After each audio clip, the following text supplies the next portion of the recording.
Olá, pessoal.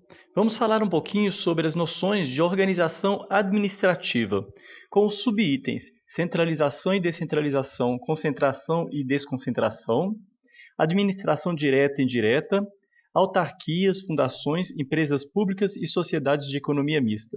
Então vamos lá. Em primeiro lugar, a centralização ela consiste na prestação de serviços diretamente pela pessoa política prevista constitucionalmente, sem delegação a outras pessoas. Então, a gente diz isso a respeito da atividade do Estado, que é uma atividade centralizada quando ele atua diretamente por meio de seus órgãos. Órgãos são simples repartições interiores da pessoa do Estado, e por isso dele não se distingue. Então, são meros feixes de atribuições, não têm responsabilidade jurídica própria. Toda a sua atuação é imputada às pessoas a que pertencem, são divisões da pessoa jurídica. Se os serviços estão sendo prestados pelas pessoas políticas constitucionalmente competentes, ainda está havendo a centralização.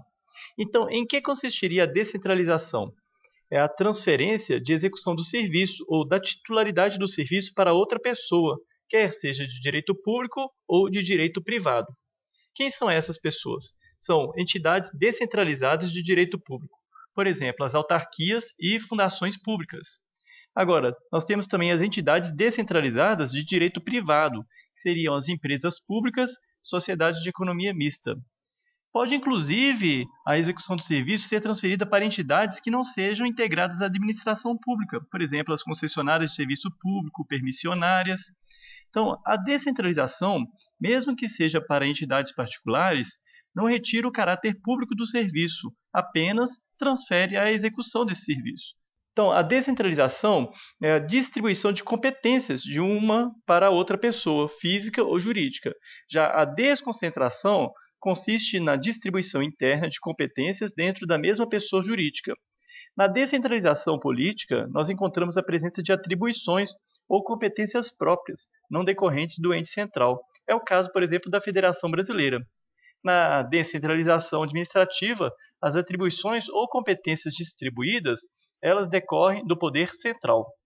Nós temos três modalidades de descentralização administrativa.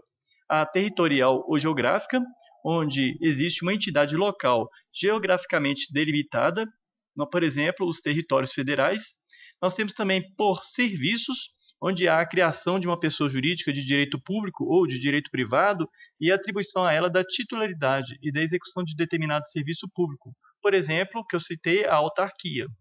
E também por colaboração, onde se verifica a presença de contrato ou ato administrativo unilateral de transferência somente da execução do serviço público, como exemplo, a concessionária de telefonia.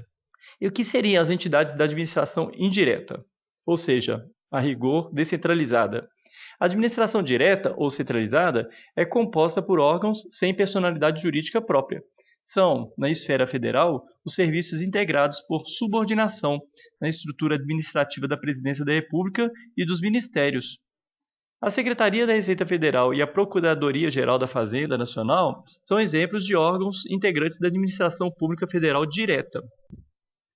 Já a administração indireta ou descentralizada, no plano federal, é constituída pelas seguintes entidades com personalidade jurídica própria: autarquias, fundações governamentais, sociedades de economia mista, empresas públicas, entidades paraestatais e agências reguladoras. As autarquias. Segundo o artigo 5º, inciso 1º do Decreto-Lei nº 200 de 67, a autarquia é o serviço autônomo, criado por lei, com personalidade jurídica, patrimônio e receitas próprios, para executar atividades típicas da administração pública que requeram para seu melhor funcionamento gestão administrativa e financeira descentralizada. As principais características da autarquia são criação por lei, personalidade jurídica de direito público, capacidade de autoadministração, especialização dos fins ou atividades e sujeição a controle ou tutela. As autarquias podem ser classificadas segundo vários critérios. Adotando o da capacidade administrativa, temos as territoriais e as de serviço. Pelo critério estrutural, seriam fundacionais ou corporativas. O Banco Central do Brasil e o Instituto Nacional do Seguro Social são exemplos de autarquias. A Ordem dos Advogados do Brasil é exemplo de autarquia corporativa. As diversas agências reguladoras, Anatel, ANEEL, Anvisa, ANA, etc., foram criadas por lei como autarquias. As fundações governamentais, nos termos do artigo 5º do inciso 4º do Decreto-Lei nº 200 de 67, eles são uma fundação pública, ou seja, é a entidade dotada de personalidade jurídica de direito privado sem fins lucrativos, criada em virtude de autorização legislativa para o desenvolvimento de atividades que não exijam execução por órgãos ou entidades do direito público, com autonomia administrativa, patrimônio próprio gerido pelos respectivos órgãos de direção e funcionamento, custeado por recursos da União e de outras fontes. O parágrafo 3º do mesmo artigo estabelece que as fundações públicas elas adquirem personalidade jurídica com a inscrição da escritura pública de sua constituição no Registro Civil de Pessoas Jurídicas, não se lhes aplicando as demais disposições do Código Civil concernente às fundações.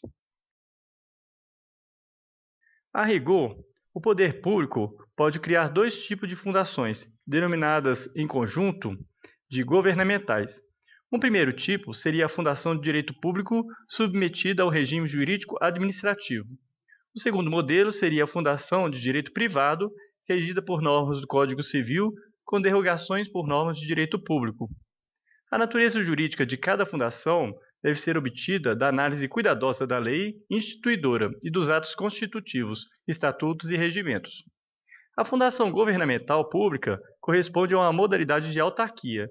Já as fundações governamentais privadas assumem conotação ou posição institucional idêntica à da sociedade de economia mista e das empresas públicas. A sociedade de economia mista é a entidade dotada de personalidade jurídica de direito privado, criada por lei para a exploração da atividade econômica, sob a forma de sociedade anônima, cujas ações com direito a voto pertençam, em sua maioria, à União ou à entidade de administração indireta. Exemplos dessas entidades são a Serpro, o Petrobras e o Banco do Brasil. As empresas públicas é a entidade dotada de personalidade jurídica de direito privado, com patrimônio próprio e capital exclusivo da União ou de suas entidades da administração indireta, criada por lei para desempenhar atividades econômicas que o governo seja levado a exercer, por motivos de conveniência ou contingência administrativa, podendo tal entidade revestir-se de qualquer das formas admitidas em direito. Semelhanças e distinções entre as empresas públicas e as sociedades de economia mista. As características comuns são criação e extinção por lei, personalidade jurídica de direito privado, sujeição ao controle estatal, derrogação parcial do regime jurídico de direito privado por normas de direito público, vinculação aos fins estabelecidos na lei de criação, desempenho de atividade de natureza econômica e destituição dos dirigentes a qualquer momento. Anote-se que as empresas estatais podem tanto executar atividade econômica de natureza privada como prestar serviço público. As diferenças básicas entre a sociedade de economia mista e as empresas públicas estão na forma de organização e na composição do capital. A primeira adota, no plano federal, a forma de sociedade anônima, com a presença de capital público e particular. Já a segunda pode assumir qualquer forma de direito com capital totalmente público. O controle administrativo sobre as entidades da administração indireta não é um controle hierárquico, dada a vinculação e não subordinação ao ministério afim. Trata-se de uma fiscalização da observância da legalidade e do cumprimento das finalidades conhecido como tutela.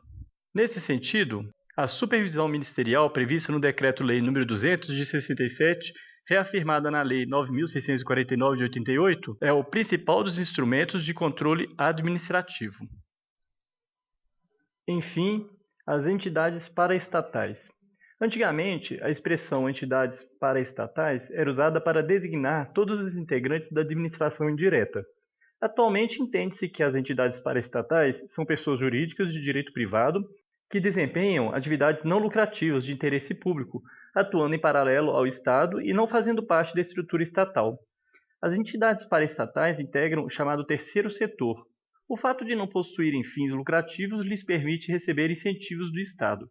Seus administradores são escolhidos segundo processos eleitorais próprios.